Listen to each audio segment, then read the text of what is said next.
warahmatullahi wabarakatuh. Waalaikumsalam warahmatullahi wabarakatuh. Baiklah, di sini saya akan mempresentasikan artikel jurnal saya yang berjudul Penerapan Perilaku Jujur melalui Pembelajaran Pendidikan Kewarganegaraan di Sekolah Dasar.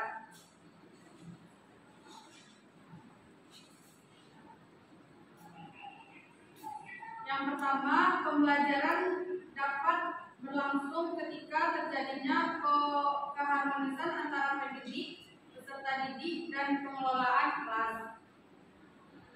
Artinya, harus mempertimbangkan rasa manusia di atas segala dan segalanya. Ketika dapat diperoleh sudah tertanam bagaimana cara mengimplementasikan nilai baik dari dalam diri, maka orang tersebut telah berhasil mencapai tujuan mendidik yang sesungguhnya. Menurut Tata Herawati Daule 2012 dalam pembelajaran kompetensi materi, tindakan dan strategi, referensi bacaan, dan bahan penilaian. Pembelajaran pendidikan kewarganegaraan mengandung beberapa esensi. Mencetak generasi unggul karena mengandung materi pendidikan karakter sesuai dengan istilah yang terdapat di dalam Pancasila.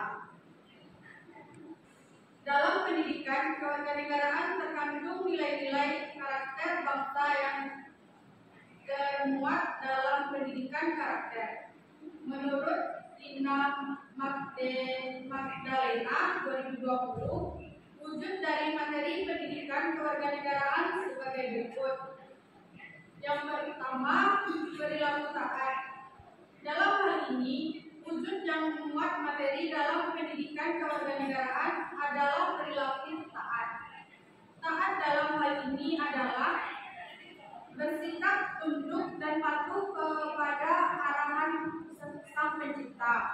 Perilaku taat bisa dilakukan dengan cara berdoa ketika hendak melalui pembelajaran.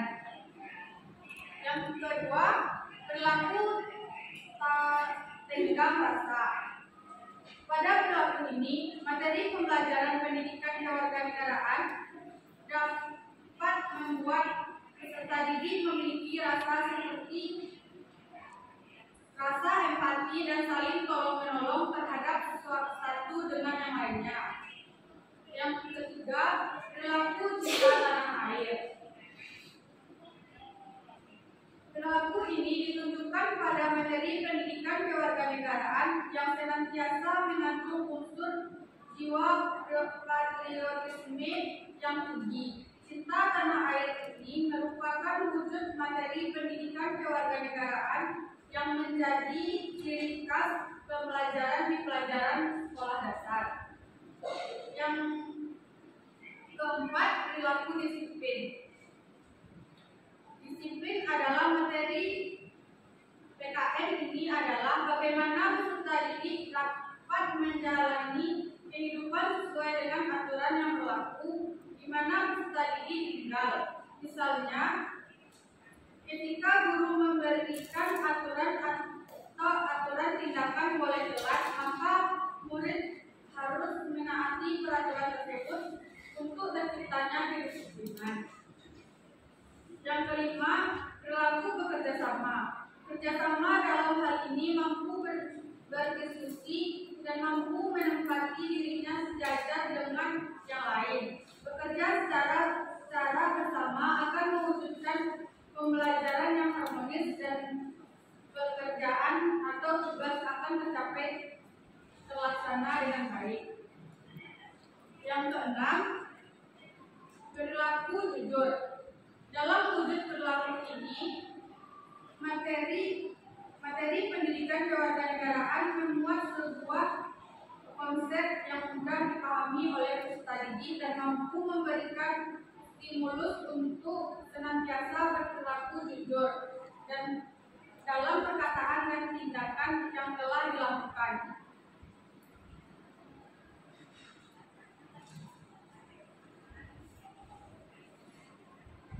Pendidikan kewarganegaraan di sekolah dasar merupakan suatu upaya menciptakan generasi penerus bangsa yang menjunjung tinggi nilai kejujuran di dalam jiwanya. Menurut Gina Magdalena, Ahmad Syaiful Haq, dan Fadlatul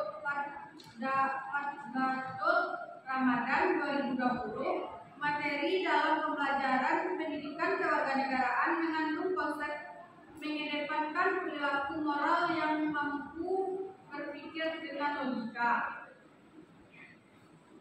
Yang selanjutnya, penerapan perilaku jujur kepada peserta didik. Yang pertama, tanamkan perilaku jujur secara sederhana. Dalam hal ini, pendidik bisa memberikan contoh kepada peserta didik mengenai perilaku jujur. Misalnya, jujur kepada diri sendiri bahwa sudah melakukan ibadah tepat waktu. Jujur ketika berbicara kepada kedua orang tua. Jujur di kalangan masyarakat.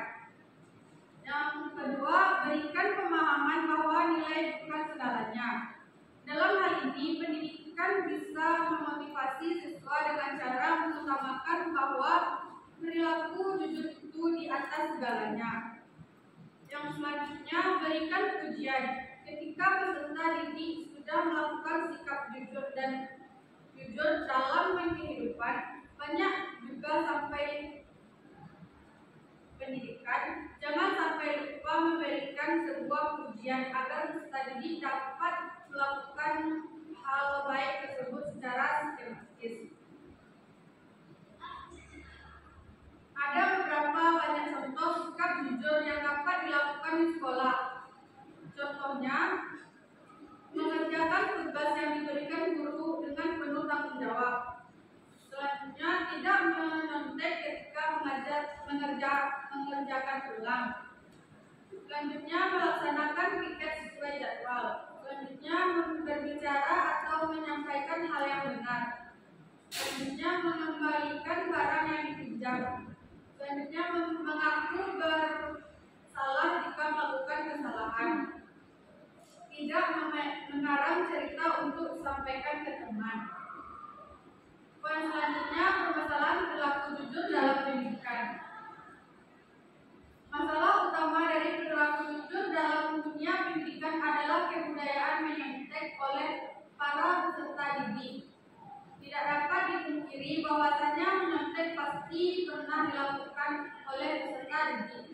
Menurut Awalia Marwah Yuhadi dan Riana Lestari 2021, perilaku menyontek adalah sebuah kebiasaan yang muncul secara tidak sengaja, namun diwajarkan terjadi di lingkungan sekolah. Artinya, sebenarnya kebudayaan mencontek ini bisa diatasi. Semua orang memilih dan diam menanggapi permasalahan tersebut.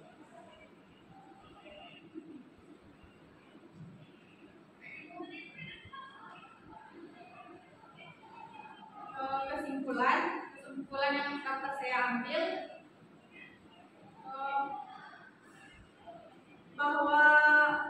bahwa pelajaran ini adalah suatu solusi yang strategis untuk menerapkan perilaku hidup jujur di lingkungan rumah, sekolah, dan masyarakat. Dengan memperhatikan beberapa konsep materi yang dikaji dalam pembelajaran pendidikan kewarganegaraan, guru dan peserta didik dapat menerapkan perilaku hidup jujur yang berkeadilan di lingkungan sosial. Pembelajaran pendidikan kewarganegaraan menyediakan keleluasan menyampaikan pemikirannya untuk senantiasa berguna dan bermanfaat bagi orang banyak. Menanamkan sifat jujur pada peserta didik dapat mengurangi perilaku kurang baik ketika dewasa kelak. Jujur pada diri sendiri yang menjadikan kunci bagi kesuksesan kehidupan. Setelah mampu jujur kepada diri sendiri beserta didik dapat mengimplementasikan pemikiran untuk melakukan sikap jujur karena sejatinya jujur itu sebuah perbuatan yang indah. Sekian presentasi tentang saya akhiri. Assalamualaikum warahmatullahi wabarakatuh. Waalaikumsalam.